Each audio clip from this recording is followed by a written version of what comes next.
नमस्कार बच्चों। 10th class के हिंदी के बच्चे देखेंगे कि ये हम यहाँ से पढ़ेंगे, ये दोहा पढ़ेंगे यहाँ से। यहाँ तक पढ़ा देता फिर भी। लखन लखेऊ रघुवंश मणि, ताकेऊ हो हर को दंड, पुल की गात बोले वचन, चरण चाप ब्रह्मंड।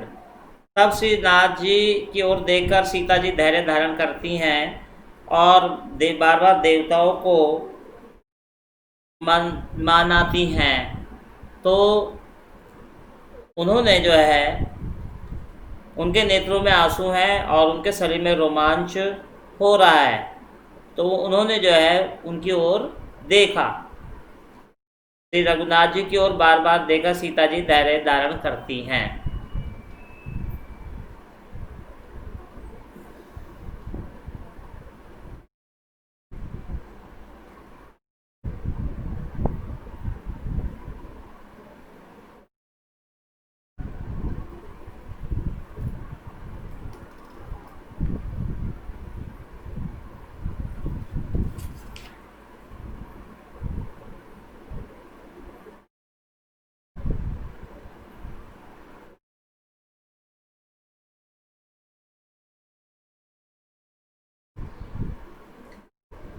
तो लाखी लखन, लखन माने लक्ष्मण जी। जब लक्ष्मण जी ने देखा कि रघुकुल मणि श्री राम ने धनुष को उसका खंडन करने की दृष्टि देखा है। ताको माने होता ताकना। हर माने शिव। हर माने क्या होता है? शिव के धनुष को ताका यानी देखा। कोदंड माने धनुष को देखा। जब लक्ष्मण जी ने देखा कि श्री राम जी जो है उसे धनुष को तोड़ने के लिए गए और उसको जो है ध्यान से देखा।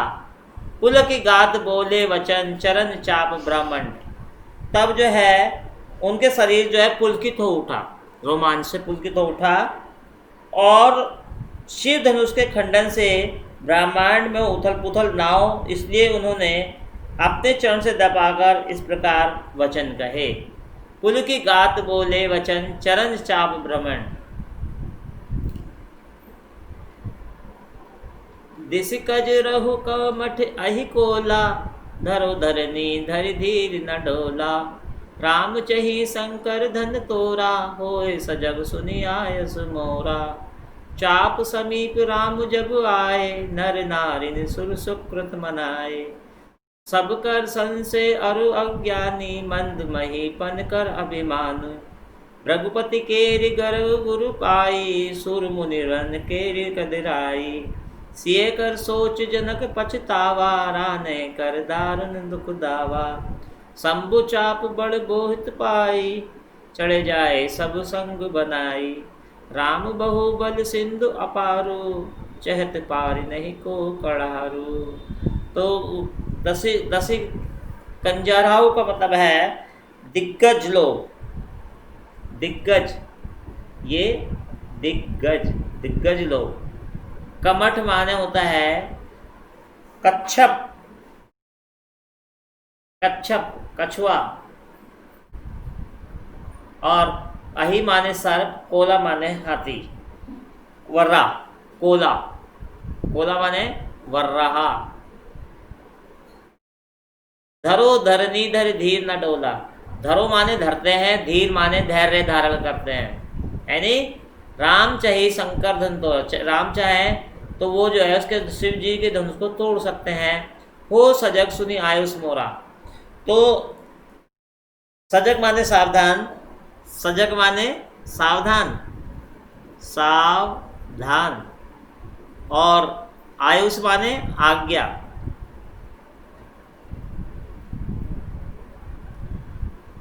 तो यहाँ पे लक्ष्मण जी जो है धरती को धारण करने वाले कच्छप, शेषनाग और वराह को सावधान करते हैं कि श्री राम धनुष तोड़ने चाहते हैं, अतः आप सब पृथ्वी को संभाले रखना।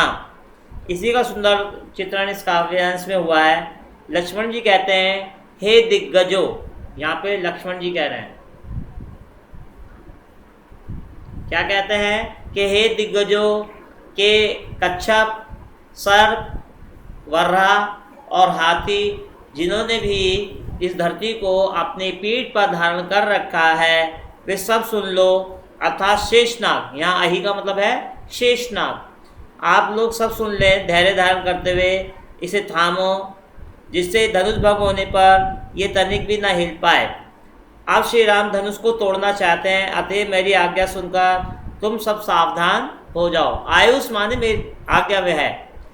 चाप समीप राम जब आए, नर नारी शुक्र समनाए।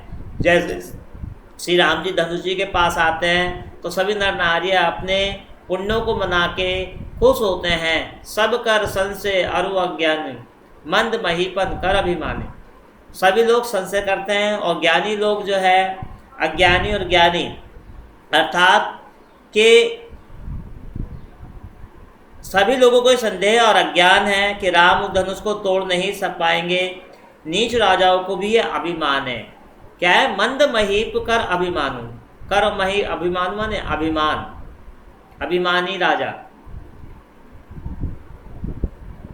भृगुपति केरे गर्भ गुरु आई, और इस प्रकार से जो है उनको डर है कि शायद वो इस चीज़ को ना तोड़ पाएं। और परशुराम के गर्भ की गुरुता, देवता और श्रेष्ठ मुनियों की कायरता, सीता जी की सोच और जनक का पश्चाप और रानियों के दुख, ये दावानल सभी शिव जी के धनुष रूपी बड़े जहाज को पाकर सभी एकजुट होकर उस पर जा चढ़े हैं।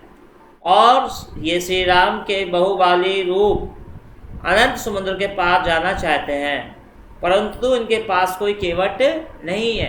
क्या लिखा? भृगुपति केर गरद गुरु पाई, सुर मुनिरन केर कदराई। सिया कर सोच जनक पछतावा, यानी राने कर दारुण दुख पावा। तो भृगुपति, परशुराम और रानी सीता माता और नर नारी जो सोचते हैं कि धनुष तोड़ पाएंगे नहीं, इन सब चीज़ों की जो संभावना है, दुख का कारण ये सब शिव का ही त्रिशूल है। अपनी इन चिंताओं को, दुख आदि से छुटकारा पाना चाहते हैं। ये तभी संभव हो सकता है कि जब शिव धनुष को तोड़ दिया जाए, अर्थात श्री राम के अथाह बाहुबल की सीमा को पार कर जाए।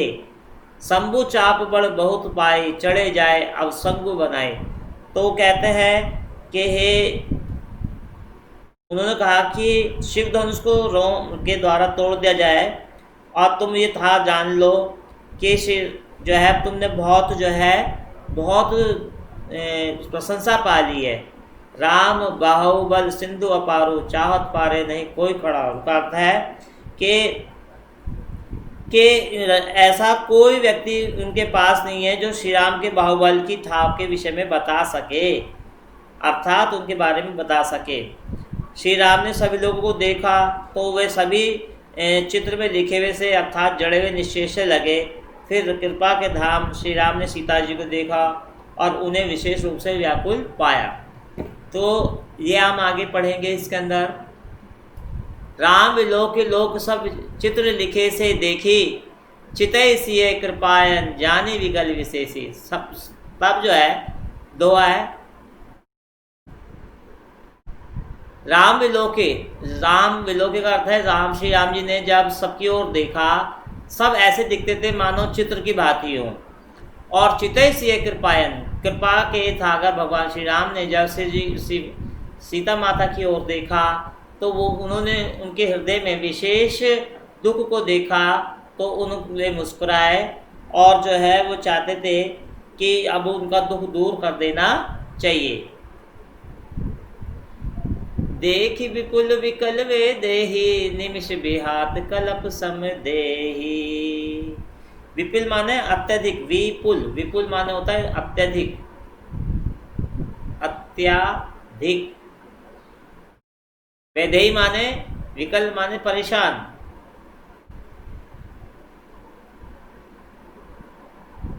विदेही माने सीता। निमिष बिहात कलप समते ही, बिहात माने बीत रहा है, बिहात माने बीत रहा है। तो जब श्री राम जी ने सीता जी सहित सभी समाज की व्याकुलता को देखकर श्री राम जी ने जो है उसका जो है तोड़ने का निश्चय किया। और जब धनुष तोड़ता है तो उसका जो क्या प्रभाव या क्या वातावरण में दशा होती है, उसका ही यहाँ पे कवि तुलसीदास जी ने उसका सुंदर वर्णन किया है। तो जब सभी लोगों की अधिक व्याकुलता को देखा श्री राम जी ने, और उन्हें लगा कि अब धनुष का समय तोड़ने का समय ना बीत जाए, क्योंकि समय बहुत बीतता जा रहा है। ठीक ऐसे त्रसित बार बिन जो तन त्यागा, त्रसित माने प्यास, बारी माने पानी के बिना जिस प्रकार से एक प्यासा व्यक्ति मर जाता है, मुँह करे का सुधा तड़ागा। सुधा तड़ागा माने होता है तड़ाग माने तालाब, सुधा माने अमृत रूपी तालाब, अमृत का तालाब। और जब प्यासा व्यक्ति मर जाता है तो बाद में अमृत का कुआं खोदने से क्या फायदा। का बरसा सब सुखी सुखाने, समय चुके पुनि का पछताने। और इस प्रकार से जब हमें कृषि को पानी की आवश्यकता होती है, ठीक है, उस समय पानी बरसना चाहिए, लेकिन उस समय क्या फ़ायदा जब कृषि सूख जाए और बारिश होए, अर्थात उस समय उसका कोई महत्व नहीं है। इसलिए मुझे विलंब नहीं करना चाहिए और जो है मुझे धनुष तोड़ देना चाहिए। श्री राम जी ने जानकी को व्याकुल देखा और उन्होंने सोचा कि यही एक उचित समय है धनुष तोड़ने का, और उन्होंने कहा कि किसी प्रकार से एक प्यासा व्यक्ति प्यास के पानी के बिना अपना शरीर त्याग दे, अर्थात उसकी मृत्यु हो जाए, तो उस बाद में तालाब बनाने से क्या फ़ायदा, क्या भला। जब सारी खेती सूख जाए तो बाद में वर्षा उनसे कोई लाभ नहीं होना, अर्थात जो होना था वो सब बराबर हो गया है। तो इसी प्रकार से श्री राम जी भी सोचते हैं, अस जिये जान जान की देखी, प्रभु कुल के लखी प्रीति विशेषी। ये जानकर उन्हें सीता जी की ओर देखा और सीता जी ने उनकी ओर देखा, तो देखा उनके मन में, उनके हृदय में उनके लिए प्रति लखी माने देखकर, पुलक माने विशेष प्रतीति देखी, विशेष प्रेम देखा। श्री राम ने अपने मन में इस प्रकार को समझाकर जानकी की ओर देखा और उनका विशेष प्रेम जानकर प्रकृत हो गए। उन्होंने बारी बार मन ही मन गुरु को प्रणाम किया। गुरु प्रणाम मन ही मन कीना। तब श्री राम जी ने मन ही मन अपने गुरु को प्रणाम किया। अति लाघव उठाए धनु लीना, और बहुत जल्दी ही देखते देखते उन्होंने धनुष को अपने हाथ में ले लिया। धनु लीना, दमको दामिनी जी जब लाओ, दामिनी माने होता है दमको, दामिनी चमकती हुई बिजली, बिजली। और जब उन्होंने धनुष हाथ में लिया तो इतनी तेजी से लिया कि धनुष में लेते समय और बिजली जो है वो धनुष जो है बिजली की तरह मतलब चमका, और वह आकाश मंडल में मंडलाकारी हो गया। क्या लिखा, पुनि नभ धनु मंडल स्वभाव, तो वो जो है आकाश में धनु मंडल के समान इस तरह से हो गया बिजली की तरह। लेत चढ़ावत खेचत गाड़ा, तभी श्री राम जी ने उस धनुष की प्रत्यंचा चढ़ाई और उसको खींच दिया। कहाओ न लखा देखो सब ठाड़े, सबने ये तो देखा कि श्री राम जी ने उसकी प्रत्यंचा चढ़ाई, लेकिन धनुष को टूटते हुए किसी ने नहीं देखा, सब ठाड़े के ठाड़े रह गए चुपचाप। तेहि क्षण राम मध्य धनु तोरा, भरे भुवन धन घोर कटोरा। उसी समय श्री राम जी ने उचित अवसर देकर धनुष की प्रत्यंचा चढ़ाकर धनुष को भंग कर दिया, और उससे धनुष के टूटने से एक बहुत ज़्यादा घनघोर आवाज़ हुई। उस आवाज़ को सुनकर तीनों लोग और सभी जगह की दिशाएं जो थी वो भयंकर रूप से भ्रमित हो गईं, और जो नक्षत्र थे अपनी चाल भूल गए, और जितने भी जीव जंतु थे वे परेशान होकर भागने लगे, क्योंकि वो उस धनुष के टूटने की इतनी तेज आवाज़ थी प्रचंड कि तीनों लोगों में उसका भय समा गया। तो आगे इसमें हम ये देखेंगे, छंद छेपक में है, भरे भुवन घोर कठोर रघुरावी, बाजी ताजी मार्ग चले, चिक्कर ही दिग्गज डोल मही अहि कोल कुरुम कल मले। सुर असुर दिन कर कान दीने, सकल विकल विचारहि। को दंड खंड राम तुलसी, जयति वचन उच्चारहि। तो भरे भुवन घोर कठोर रव, तो उस धनुष के टूटने से चारों ओर, मतलब रवि माने सूर्य, रावि माने सूर्य, और बाजी माने घोड़ा, मार्ग चले, और जो है अपना मार्ग भूल के चलने लगे। उस तेज धनुष की आवाज़ से तीनों लोगों में कठोर आवाज़ हुई, और उस से सारे ओर से है कठोर आवाज़ फैल गई, और जो है शोर, इतना तेज शोर हुआ। रव माने होता है आवाज़, आवाज़। चिक्कर ही दिग्गज डोल मही, और जो है जो धरती जो है डोलने लगी। मही माने धरती, अही माने सर्प, अही माने क्या होता है जी? सर्प, सांप। कोल, कुरुम, कलमाले, और जो अही माने सर्प, कलमले माने होता है कलमलाना, उठना, परेशान हो जाना। और जो वहाँ पे जो कछुआ है, सर्प है, अन्य जीव जंतु हैं जो धरती पर रहते हैं, उस कठोर धनुष की आवाज़ से जो है वो चिंघाड़ने लगे। शेष नाग, वरा और कच्छप कलमला उठे, परेशान हो गए, और वे आपस में विचार करने लगे कि क्या अब होने वाला है। ठीक है ना? सुर असुर मुनि कर कान दीने, उस समय पे देवताओं ने, राक्षसों ने, सुर ने, मुनि ने और अन्य प्राणियों ने अपने कान पर हाथ रख लिए। सकल विकल विचारे, और सभी लोग सोचने लगे कि क्या हो गया, इतनी तेज आवाज कहाँ से आई। वो दंड खंडेव राम तुलसी, जयति वचन उचारे, और जैसे ही श्री राम जी ने उस धनुष को तोड़ा, तो उसके धनुष के भंग होते ही चारों ओर से श्री राम जी की जय जयकार होने लगी। देवताओं ने आकाश मार्ग से उन श्री राम जी पर फूलों की वर्षा करके उनकी जय जयकार करी, और सभी जनकपुर के वासियों ने उस धनुष टूटने पर श्री राम जी की जय जयकार करी, और वे अपने आप को धन्य मानने लगे।